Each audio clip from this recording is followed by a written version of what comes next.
있냐면 이찬혁 군과 이수현 양이 있습니다.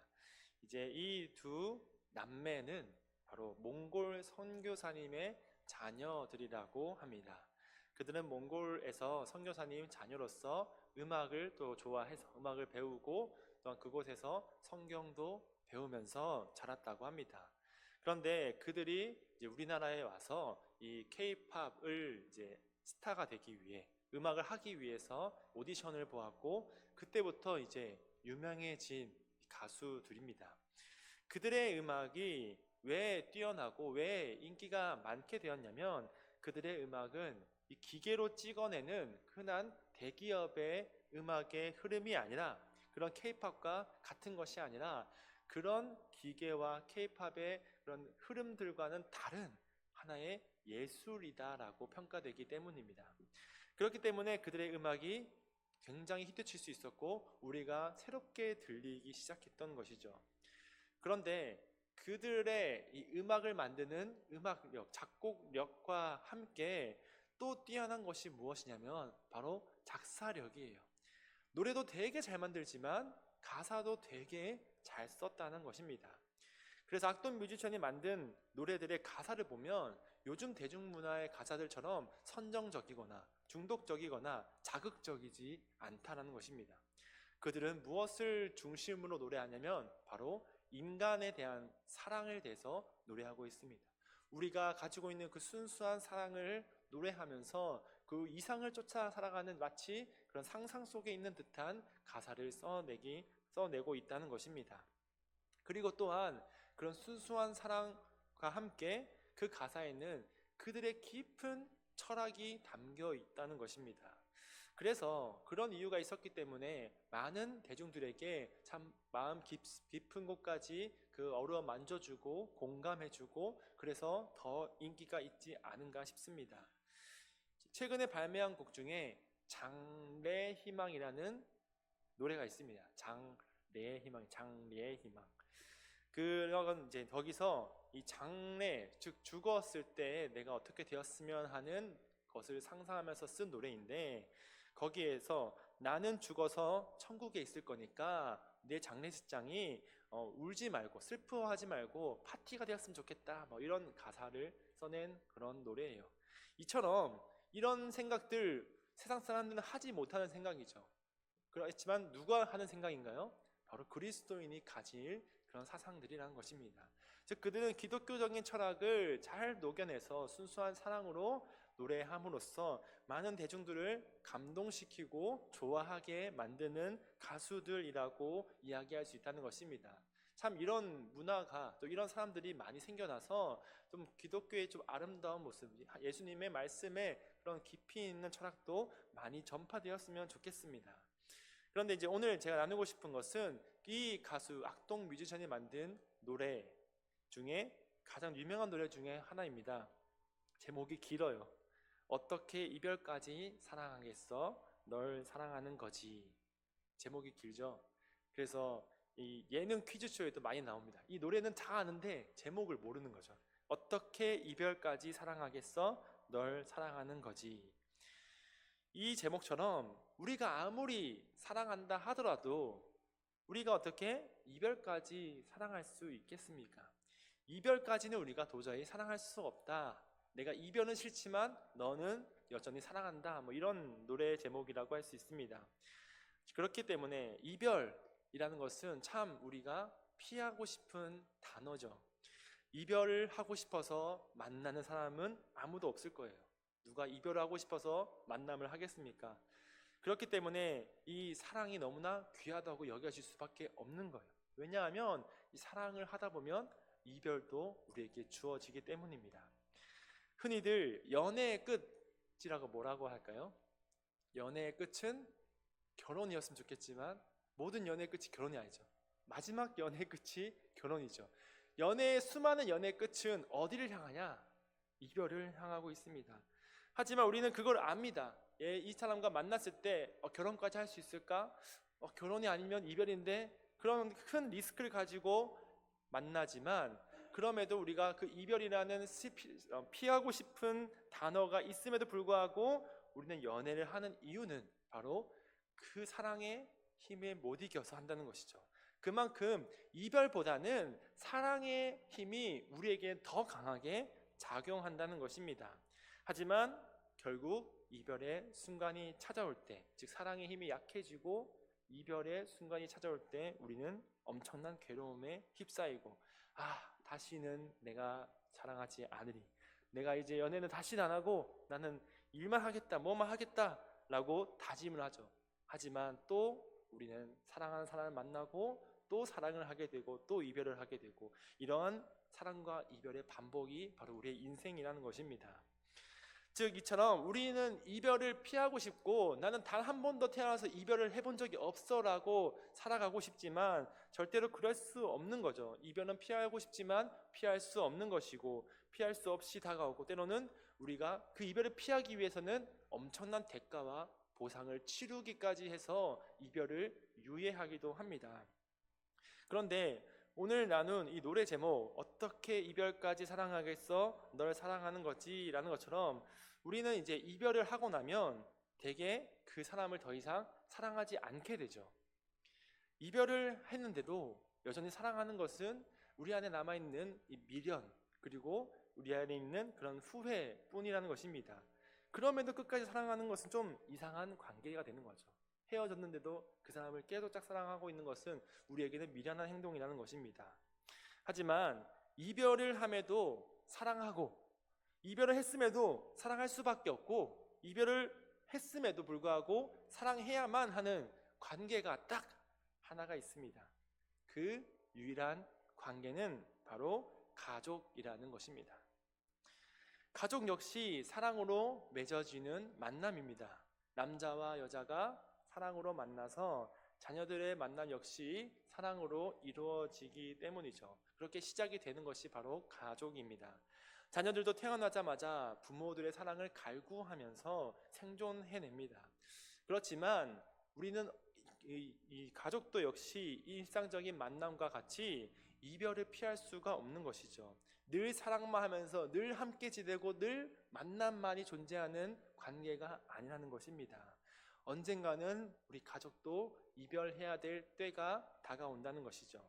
하지만 이 이별은 우리가 멀리하고 떠나야 하고 대가를 치러서라도 미뤄야 하는 그런 이별이 아니라는 것입니다.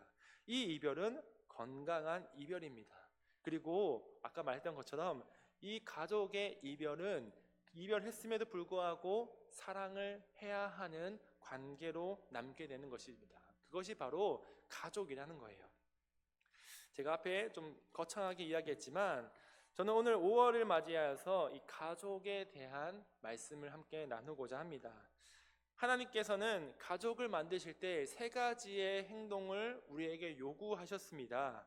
오늘 본문 말씀은 예수님이 구약에 있는 말씀을 인용한 말씀인데요. 구약성서 창세기 2장 24절에서 하나님께서 말씀하신 그 말씀을 인용한 말씀입니다. 여기에서 하나님은 먼저 두 가지 행동을 우리에게 요구하셨습니다. 첫 번째는 내 부모를 떠나서, 그리고 두 번째는 둘이 한 몸이 될지니라 라고 말씀하셨습니다. 그런데 예수님께서는 오늘 이 두 가지 말씀에 한 가지를 더 덧붙이십니다. 바로 하나님이 짝지어 주신 것을 사람이 나누지 못할지니라 라고 덧붙였습니다.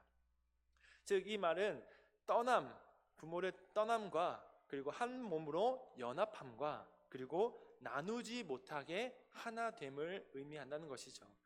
우리의 가정은 이처럼 떠남에서 시작되어서 남자와 여자가 연합으로 이루어지고, 그리고 누구도 나누지 못할 하나됨을 이루어가는 공동체라는 것을 하나님께서 말씀하고 계시는 것입니다. 우리도 이번 가정의 달을 맞이해서 예수님의 이 말씀을 기억하면서 하나님이 원하시는 가정이 무엇일까 고민해보고, 그리고 그 가정을 이루기 위해 작정하고 결단하는 우리 모든 성도들 되길 바랍니다. 오늘 본문 말씀은 이 가정에 대해서 이야기하는 말씀이며 흔히들 결혼할 때 결혼 선고로도 많이 사용되는 말씀이죠. 그런데 이 말씀의 배경은 이 말씀의 내용과 같이 아름답지 못한 배경을 가지고 있습니다. 이 결혼과 정반대되는 이혼에 대한 논쟁에서 나온 말씀이기 때문입니다. 당시에 이스라엘은 이 남자들이 또 주류를 이루는 우리 옛날 사회와 비슷한 흔히 남성 중심의 사회였습니다. 그렇기 때문에 모든 권력과 모든 주체는 다 남성들이 가지고 있었습니다. 그 말은 뭐냐? 여성들의 권위가 굉장히 낮고 여성들의 그런 힘이 너무나 약했던 시대라는 것입니다. 그래서 남자들 역시 여자들을 소유물로 여기며 이 여자들을 자신의 부와 그런 자랑의 한 물체로 생각했다는 것입니다. 그렇기 때문에 이 아내를 버리는 것 역시도 물건을 바꾸듯이 우리가 흔히 내가 좋아하는 핸드폰이 나왔다, 내가 자동차를 나왔다, 아니면 내가 갖고 싶은 물건이 생겼다 하면 새 걸로 바꾸는 것처럼 그렇게 쉽게 바꾸어졌던 모습이 있었다라는 것입니다. 이 8절 말씀에 보면 예수님께서 또 한 가지 더 말씀을 보여주시는데, 모세가 너희 마음의 완악함 때문에 아내 버림을 허락하였거니와 라고 말씀을 설명을 덧붙였습니다. 이 말씀을 보면 우리가 모세가 정말로 아내를 버리는 것을 허락했나? 모세가 그렇게 좀 종용했나? 그렇게 하라고 했나? 권고했나? 라고 하면서 우리의 가치관에 혼동을 주기도 합니다. 그래서 저는 이 말씀을 읽을 때 왜 모세는 버리라고 했을까? 왜 모세는 아내 버리지 말라고 해야지 왜 버림을 허락했을까라는 의문이 생겼던 것이죠. 그런데 여러분, 성경을 읽으실 때 이 배경을 잘 보셔야 되는 게, 모세가 이렇게 말할 수밖에 없었던 이유는 당시에 이스라엘 백성들이 이 혼인을 하여서 아내를 데려왔음에도 불구하고 무엇 때문에 아내를 버리냐? 바로 아내의 성격, 아내가 나를 힘들게 한다, 그리고 아내 행동들, 이 습관을 고치지 못해서 내가 싫다, 그리고 외모, 아내가 점점 못생겨지고 점점 몸매가 이상해진다 라는 이런 이유들 때문에 자신의 마음에 들지 않는다는 이유로 버렸던 것이죠. 그리고 그 무책임하게 이 버림은 당시에 어떤 것을 의미했냐? 당시에 모세가 있었던 시대는 여러분 어떤 시대입니까? 출애굽을 하는 시대는 광야 생활을 하던 시대였습니다. 그곳에서 이 여성 혼자서 버려진다는 것은 당시 생명에 아주 위태한 위기를 준 상황이라고 할 수 있습니다. 그래서 모세가 이 버려진 여성들이 참 힘들게 살아가는 것을 보고서는 이 남자들을 모아서 이렇게 얘기했던 거죠.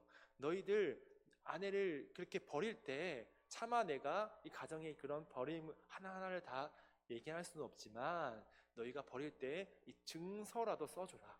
이 여자가 나에게서 이혼되었음을 내가 증명합니다 라고 써주면서 무엇을 주냐? 이 지참금이라도 챙겨주라는 거죠. 너희가 그러면서 이 돈 아까워서라도 아내를 쉽게 바꾸지 말라는 그런 책임감을 주기 위해서 이 법적인 장치를 마련했던 것입니다. 그래서 설령 이렇게 이혼을 당하는 아내가 있어도 그들이 그 지참금을 통해서, 그 장시 생활비를 통해서 생활은 할 수 있게끔, 살아갈 수 있게끔 만들어준 장치가 바로 모세의 그런 이혼 증서라는 장치였던 것입니다. 그래서 모세는 너희 아내들 버리지 말고 다 너희 아내들 어떻게 굴어도 다 같이 살아 라고 이야기한 것이 아니라, 그래 버릴 수 있어도 너희가 그 여자의 생활만큼은 최소한을 보장해 주라 라고 이야기하면서 허락했던 것이죠.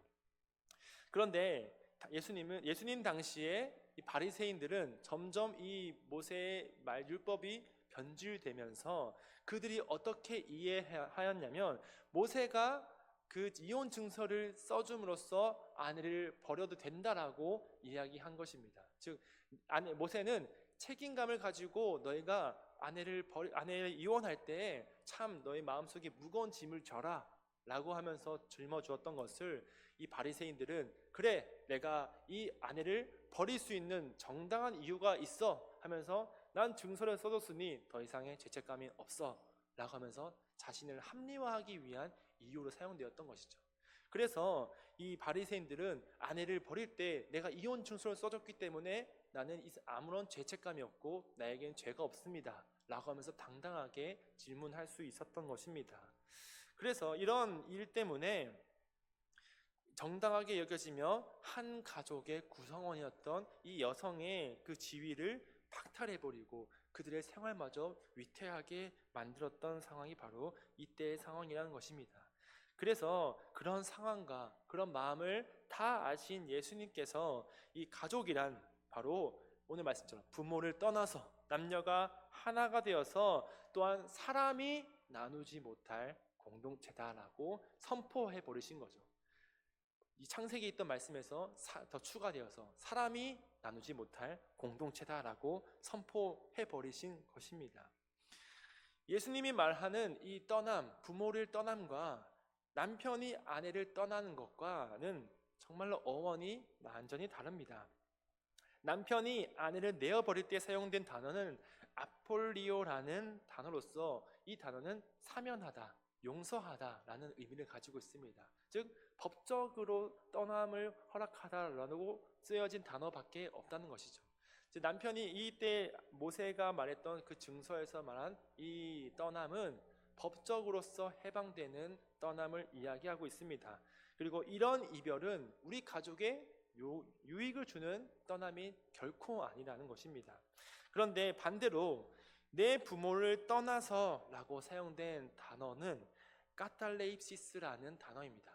내 부모를 떠나서도 우리 아폴리오라고 써지면 안 되겠죠. 자녀가 법적으로 분리되다라고 써지면 안 되겠죠. 바로 카탈레시스는 무슨 의미냐면 이 떠나다라는 의미와 함께 남겨지다, 뿌리를 내리다라는 단어로 사용됩니다. 즉 하나님께서 우리 가족에게 원하시는 떠남은 법적으로 분리되어서 더 이상 책임감을 가지지 않는 떠남이 아니라 남겨지고 떠나져서 뿌리를 내리는 것, 즉 확장이 되는 것, 나무가 마치 씨앗을 퍼뜨려서 주변에 숲을 이루어가는 것처럼 이 하나님께서 말씀하신 떠남은 바로 우리가 하나의 보금자리를 새롭게 이루어가면서 새 가정으로 뿌리를 내리는 떠남을 의미한다는 것입니다. 즉 하나님이 말씀하신 떠남은 확장이고 새로운 시작입니다. 이것이 바로 우리가 사랑해야 할 이별이라고 말씀하고 있다는 것입니다. 이렇게 건강한 떠남을 보여주는 또 한 인물이 있습니다. 그는 바로 아브라함이죠. 창세기 12장 1절에서 3절에 보시면 이렇게 말하고 있습니다. 여호와께서 아브라함에게 이르시되 너는 너의 고향과 친척과 아버지의 집을 떠나라고 선포하십니다. 여기에서 말씀하신 떠나도 마찬가지로 이 카탈렙시스를 쓰고 있습니다.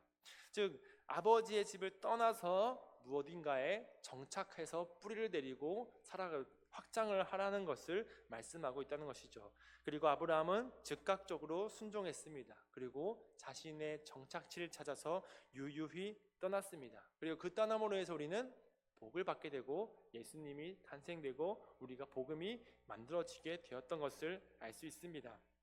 즉 떠남이라는 것은 이 가정에서 이루어지는 우리가 사랑해야 할 그런 떠남은 건강한 시작, 새로운 시작을 의미한다는 것입니다. 하지만 우리가 그것을 해내지 못한다면 바로 이런 문제가 생긴다는 것이죠. 캥거루 혹시 아십니까? 여러분 캥거루 보신 적 있으세요? 캥거루, 저는 호주 갔을 때 캥거루를 봤거든요. 캥거루가 정말로 있으면 저보다 조금 작은 저보다 큰 친구도 있다고 하는데 보통 이 정도 왔다 갔다 한다고 합니다. 그런 강력한 이 피지컬을 가지고 있지만 이 아기 캥거루는 너무나 조그매서 이 배주머니에 쏙쏙 들어갈 정도로 아주 작다고 해요. 그런데 이제 이 캥거루가 점점 뱃속에서 자랄 때 점점 커지면서 이제 6개월에서 12개월쯤 되면 더 이상 부모님의 이 주머니에 들어갈 수 없게 된다는 것입니다. 그것을 판별하는 기준은 바로 이 주머니보다 커지면 이제 더 이상 주머니에 들어갈 수 없게 된다는 것이죠. 하지만 아기 캥거루는 아직 컸음에도 불구하고 주머니에 들어가고 싶어하는 본능이 있어서 주머니만 펼치면 쏙쏙 들어간다고 합니다. 그런데 이제 이런 캥거루도 자신의 배에서 이 자녀들이 성장하면 자연스럽게 분리를 해준다고 해요. 그런데 우리가 분리하지 못한 자녀를 우리는 뭐라고 하죠? 캥거루족이라고 하지 않습니까? 저는 캥거루족이 되거나 혹은 마마보이가 되어서 이 사회에서의 이 문제거리로 남게 된다는 것입니다. 우리가 떠나보내야 할 때 떠나지 않고 내가 떠나야 할 때 떠나지 않는다면 그건 역시 하나님께서 기뻐하시는 관계가 아니라는 것입니다. 주님께서 만약에 아브라함에게 떠나라고 했는데 아브라함이 캥거루족이었어요. 그래서 하나님, 저는 못 갑니다. 아버지의 주시는 이 집도 좋고요, 아버지가 주시는 이 밥도 맛있고요, 나는 떠날 수 없습니다 라고 했으면 우리의 복음이 어떻게 전파되었을지 상상할 수가 없다는 것이죠. 캥거루 역시 그 동물적인 본능으로 사랑해야 하지만 그 자녀를 떠나보내고 독립시켜서 이들 역시 한 가정을 꾸리게 하는 것처럼 우리도 역시 이 캥거루들처럼 우리도 떠남을 허락하면서 보냄을 사랑할 줄 알아야 한다는 것입니다. 그래서 오늘 아까 우리 첫 번째로 나눴던 그 노래 제목처럼 어떻게 이별까지 사랑하겠어 라고 했지만 우리 그리스도인들은 한 단계 더 나아간 사랑을 보여야 되겠죠. 우리는 이별까지 사랑할 것이야. 어떠한 이별? 바로 하나님의 말씀하시는 그 건강한 떠남을 위해서, 그 분림, 확장, 뿌리내림을 위해서 내 떠남을 사랑할 것이야 라고 고백할 줄 알아야 한다는 것입니다. 참 이별을 사랑하기는 어렵습니다. 이 죽음이라는 이별은 특히나 더 어렵죠. 오늘까지도 이제 장례를 마치고 왔는데요, 장례식장에 또 오랜만에 가니 정말 또 슬픈 마음이 생겨나더라고요. 참 그 부모님이 떠나고 누군가가 사랑하는 가족이 떠남에 대해서 얼마나 슬프고 마음이 아플까요? 그것을 사랑하기는 힘듭니다. 그 모든 이별을 사랑할 수는 없습니다. 하지만 한 이별은 사랑해야 한다는 것이죠. 그것은 바로 카탈렙시스의 이별이라는 것입니다. 부모를 떠나서 자녀들이 새로운 가정을 이루어 나가는 것, 그것만큼 축복이 없고 그것만큼 사랑할 수밖에 없는 이별이 없다는 것이죠. 마찬가지입니다. 우리 교회에서도 그런 떠남을 사랑할 줄 알아야 하고 우리 교회에서도 그런 성도들의 그런 이별도 사랑할 줄 알아야 한다는 것이죠. 새로운 확장을 위한 이별, 카탈레시스의 떠남을 우리는 사랑하고 그것을 우리는 주장해야 됩니다. 자녀의 독립, 교회의 개척, 그리고 새 시작을 위해 떠나는 떠남이야말로 우리 가정의 새로운 시작이고 우리 가족, 하나님께서 말씀하신 건강한 가족의 시작점이라는 것을 우리는 깨달아야 한다는 것이죠. 그리고 나의 떠남을 사랑하고 또 나의 자녀들의 떠남도 역시 사랑할 줄 알아서 우리가 그 모든 이별까지도 사랑하는 모든 성도들 되길 간절히 바랍니다. 그래서 우리가 건강한 가족을 이루기 위해서 자녀들 떠나보낼 준비도 하고 그리고 그들 역시 떠날지라도 이별도 사랑할 뿐더러 그 사람들까지 사랑해주는 우리 모든 성도들 되길 간절히 바랍니다. 기도하겠습니다. 하나님 아버지 감사합니다. 아버지 하나님, 오늘 말씀을 통해서 건강한 가족이란 어떻게 이루어지는지에 대해 주님께서 말씀하여 주셨습니다. 하나님, 주님께서는 떠남과 연합함과 그리고 하나됨을 우리에게 요구하십니다. 하지만 우리가 먼저 떠나지 못하고 있습니다. 그리고 떠남을 슬퍼하고 꺼려합니다. 두려워합니다. 아버지 하나님, 하지만 주님께서 말씀하신 이 떠남은 새로운 시작이고 확장이고 하나님께서 세우시는 가정에 대한 약속이라는 것을 말씀을 통해서 보았습니다. 우리가 이제는 그 떠남을 역시 사랑하게 하시고 마음으로는 슬프고 육신으로는 연약하고 마음 아프지만 우리가 그 역시 믿음으로 사랑하고 보내어 줄 줄 아는 신실한 그리스도인이 될 수 있도록 인도하여 주시옵소서. 우리가 두렵지만 믿음으로 행하게 하시고 그리고 그 이별까지도 사랑하는 더 큰 사랑을 우리에게 허락하여 주시옵소서. 감사드리며 예수님의 이름으로 기도합니다. 아멘.